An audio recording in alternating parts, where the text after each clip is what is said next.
तो सबसे पहले हम चाहेंगे कि सोनी कुमारी आए और दो सब बच्चों को मोटिवेट करें। सोनी कुमारी जो जीके जीएस भी आप लोगों को बिहार पुलिस में पढ़ा चुकी है और बहुत टैलेंट।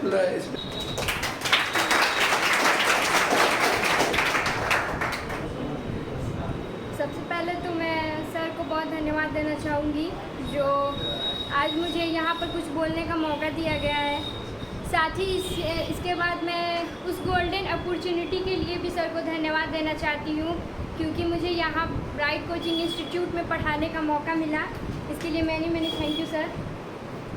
जहाँ तक कंपटीशन की बात है तो कंपटीशन के लिए मैं बस इतना ही कहना चाहूँगी कि आप जो कुछ भी तैयारी करते हैं, जो भी पढ़ते हैं, उसको फुली डेडिकेशन के साथ पढ़िए। दिखाने के लिए मत पढ़िए कि मैं इतना घंटा पढ़ रहा हूँ, दिन रात एक करके पढ़ रहा हूँ।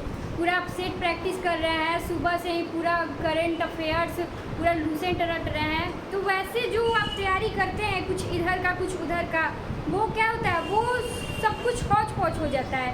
पूरी तरह से आप पढ़ाई नहीं कर पाते हैं। अगर आपको पढ़ना ही है तो इस तरह से पढ़िए कि वो आपके दिमाग में बैठे।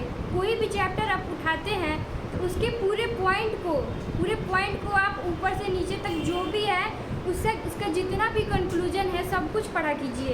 ये नहीं कि आप पूरा पढ़े। एक ये भी होता है कुछ लोग के पास होता है कि टाइमिंग डिसीजन गलत होता है। जैसे कोई होता है कि सोच लेता है कि मुझे सुबह में ही पढ़ना होता है। जैसे बहुत लोग होते हैं कहते हैं कि 4 बजे का अलार्म लगा लिया, सुबह से 4 से 8 पढ़ना ही पढ़ना है।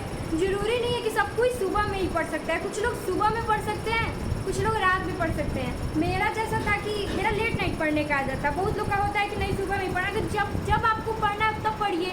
वो नहीं होता है कि सुबह में पढ़े तो ज़्यादा याद होगा, रात को पढ़े तो नहीं याद होगा। आप अपने हिसाब से देखिए कि आपको कब क्या करना है।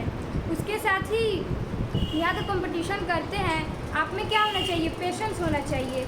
ये सही बात है कि कुछ लोगों का होता है कि 1 साल तैयारी किया, 6 महीने तैयारी किया तो रिजल्ट आ गया, लेकिन सबके साथ ऐसा नहीं हो सकता है।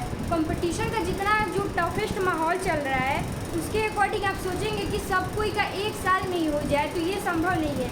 मेरा ही देख लीजिए 2017 में जैसे मैंने इंटर किया था, 2018 से मैं यहाँ पे ज्वाइन हुई हूँ, लेकिन अभी 2023 चल रहा है। पूरे 5 साल लग गए हैं एक फाइनल सिलेक्शन के लिए।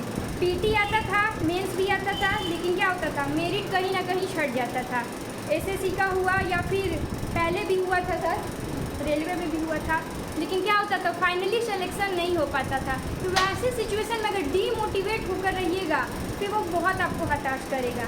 तो अगर आपको कोई रिजल्ट नहीं आता है तो उसे घबराने की ज़रूरत नहीं है। आप अपना काम कीजिए, रिजल्ट जब आना होगा वो तभी आएगा। बहुत चीज़ें डिक्लेयर करती है, वैकेंसी कितनी है, सीट कितनी है, मतलब ऐसा नहीं है कि आप पढ़े हैं तो आपका आ ही जाएगा। बहुत कुछ मायने रखता है। आपका काम है पढ़ना, आप अपना 100% दीजिए, रिजल्ट भी आपको देगा। इतना काफ़ी है।